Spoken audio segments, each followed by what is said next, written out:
All right, we're going to take a second shot at this. I'm going to try and make it a little bit faster. I had issues with my camera getting on my beam scale. All right, so what I want to talk about real quick is some of my experiences as a new reloader. I feel like I got a lot of experience at this point. I've done successful load development with about 6 rifles. And but I am a new reloader, about 4 maybe 6 months into reloading, and I've got some pretty basic equipment. But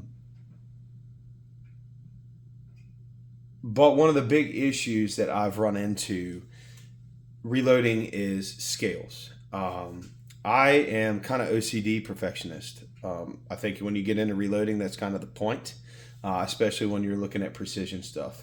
Um, I haven't dabbled into neck tension, ogive stuff. I have the tools to measure the ogive and get all the chamber measurements and everything like that. I just haven't done it yet, and I already did load development on most of my rifles already, and they're shooting extremely well to where I don't think that I'd be able to get any measurable gains out of doing that because I'm shooting anywhere from a .3 to a .6 inch group at 100 yards with hunting rifles. I don't believe I'd probably squeeze much more out of it. Maybe. It's worth trying, but either way, moving forward, the issues that I have is the inconsistencies with the scales. As you can see here, I've got this Frankfurt Arsenal scale. That's a new modern version of the scale, and I've got this old Lyman here, and then I have the RCBS. I think that's like the 500. I can't remember exactly, and then I've got my go-to scale, which is the RCBS 510. The big reason I like the 510 over that 500 RCBS, this one's a lot older, but I like the actual dial measurement here. It's a lot easier to adjust than it is with the incremental adjustments on the 500. But either way, the issues that I have with both, okay, start with the electronic scale. There's a huge difference between 40.4 grains to 40.5. In a tenth of a grain, when you're trickling powder, depending on the type of powder, I've got Varget right here. A 1/10 of a grain could be anywhere from like 5 to 6, 7 grains, like actual physical granules of powder. And when you're talking precision reloading and you're going as far as measuring the ogive, doing neck tension, case volume, and all that stuff, but you're only measuring down to a tenth of a grain, it really doesn't make any sense to me. You would need to go down to at least a hundredth of a grain, which some scales do. But the problem is that these electronic scales are so temperamental. You're constantly re-zeroing them. There's so many things that affect them that don't affect a beam scale, like marginal wind inside, just slight, almost breathing. Right? I mean, they affect these things, and you're constantly having to re-zero them. So the difference in re-zeroing and not re-zeroing is only when you notice that there's a difference. But how many rounds did you load before you noticed that there was a zeroing issue that was gradually getting worse and worse and affecting your powder charges? That's my big issue with the electronic scales is consistent and repeatable accuracy. That's why I don't prefer them. The beam scales to me are a mechanical thing that is a lot less finicky. As long as you maintain them, you clean them, so on and so forth, you have less issues. Now, one of the big issues that I have had with the beam scales is they're kind of hitchy, meaning that they have magnets in them to help slow the oscillation of the beam as you're putting powder in order to get faster measurements. Some people say that those magnets don't actually affect where the beam settles. I don't think that's true. That's just my experience. I measure all my loads with it. I can tell you that that magnet absolutely plays a role in where that beam settles. Now, the other aspect is the hitches, meaning there's like a little V notch right here where your beam actually rests into the recess and into this V-notch.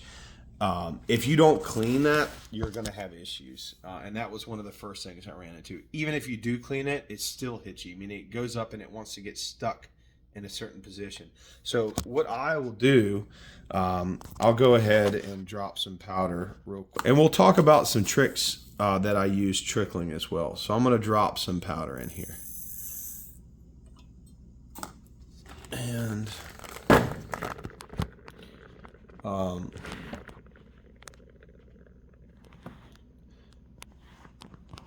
so I'll talk about some tips trickling really quick too. So one of the things I do when I start trickling powder is to get the scale to move. I'm going to lean the trickler up and I'm going to kind of just run it like a steering wheel here and get a bigger volume of powder trickling down. And you'll watch as my beam comes up, boom, that beam's starting to come up. Let's see if I can get it to focus.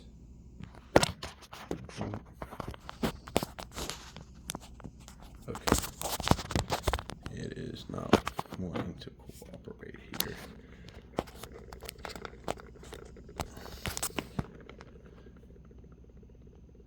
Okay, there we go. So we're gonna start running it, trickling that powder in, and now we've got it. Oh, that's actually pretty good. That's a little bit more accurate. Now, one of the things that I do, because of the hitches, it's stuck right there. And if you see where it's at right now, but then when I press down, I'm gonna hold it so I get a consistent release every time, and then I'm gonna lift my finger up.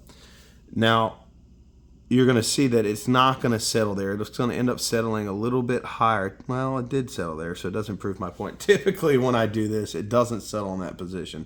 Now, as I'm trickling powder and I'm down to a smaller measurement, what I'm going to do is I'm just going to tap on the back of the trickler like this, and you'll be able to see or witness small granules of powder coming out. That's probably actually too much, but we'll try it again. So we're going to come back over here. We're going to look at our beam scale. I'm going to hold it down, and then we're going to come up.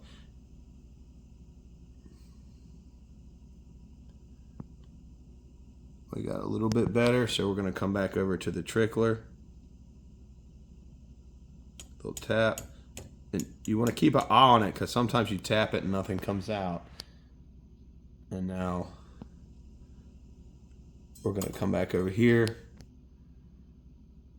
Should be close. I think it's still going to be a little bit low. Yeah, just a little bit low. So this is what I'm talking about. We're talking 1 grain of powder, and you can still see that my line isn't perfectly lined up, but we're going to get it perfectly lined up. An electronic scale would never measure that. Actually, one of the other issues that I did not mention with an electronic scale is as you're trickling powder in it, if the electronic scale doesn't sense a change in weight, i.e. like 1 granulate of powder, it will not attempt to reread that measurement. And if you're only dropping 1 granulate like we are doing right now as we're trickling this powder in, so I don't know if you'll be able to see, that was probably 2 granules of powder. That electronic scale isn't going to attempt to reread that. So what you're going to have to do is, if you've kept dropping, you notice it's not reading, then you go to pick your pan up and you set it back down, you might jump up 2 grains or 0.2 grains, 2/10 of a grain of powder, and then you got to dump it and you got to start all over again. It's really a hassle. Now you can monitor it with the beam scale as you're going through. So let's go ahead, since we dropped that powder already. I think we're going to be a little high now, honestly. Maybe perfect, but if not, a little high. Okay. We're perfect. So now we are perfectly lined up. Now, this is 40.4 grains of Varget. Now, if I dump it over here, I have calibrated my electronic scale. It's brand new. This is the second day me using it. It's not going to read correctly. It's going to read 40.3. Okay? So 40.3 grains of powder. Now, I'm going to go ahead and dump this. And I'll show you that these are 50 or 150 grains, 149.7, and it just was 149.8. This is a pretty solid electronic scale. They're just not accurate. They're not. And if you're doing serious reloading, I'll tell you, I'm speaking. I'm not speak. I didn't have anybody teach me how to reload. I have some mentors that I call and talk to. I watch YouTube, all that kind of stuff. Everything I'm telling you is from my personal experience. And I can tell you that I do not trust an electronic scale. I don't think they're accurate. I don't think anybody that's doing precision work should be using them. And here is the other thing that I don't know that a lot of people really think about. When I am making my loads, I always use this scale, and I use it the exact same way. Now, I mentioned that electronic scale wasn't mirroring what my beam scale said. It could be that the electronic scale is accurate and my beam scale is not. I'm confident that that's not the case. But if it was the case, it doesn't really matter if I'm measuring 40.3 or 40.4 grains of powder. When I did my load development, I used this beam scale. And I used this beam scale to measure 40.4 grains of powder. And that is what worked for my load. If I use this beam scale again at 40.4, it will measure 40.4. If that measurement isn't exactly 40.4, it doesn't really matter as long as it's giving me the same measurement that I originally put in there, which I perceived to be 40.4. I'm not sure that makes any sense, but the reality of what I'm saying is that it is a consistency of measurement that matters, not the actual measurement, as long as we're not putting ourselves in the danger area where we're 2/10, 3/10 of a grain off and we're working in max loads and we have pressure issues. That is my opinion. I am not reluctant to tell you that from my limited experience and non-myopic viewpoint, the beam scale is the scale to use if you're doing precision work. If you're not doing precision work, you're loading some 44 mag just to go to the range, or maybe some 5.56 just for range ammo. Really, what I'm loading right now is range ammo. It would probably be easier for me to use my electronic scale. It probably wouldn't matter that much. But if I'm going to go through the expense and the pain of doing this, why not do it right and go through the processes of doing this? That's just my opinion. I probably have no idea what I'm talking about, and I'll watch this video 10 or 15 years from now and realize how big of an idiot I was. But I don't think that's going to happen. Deuce.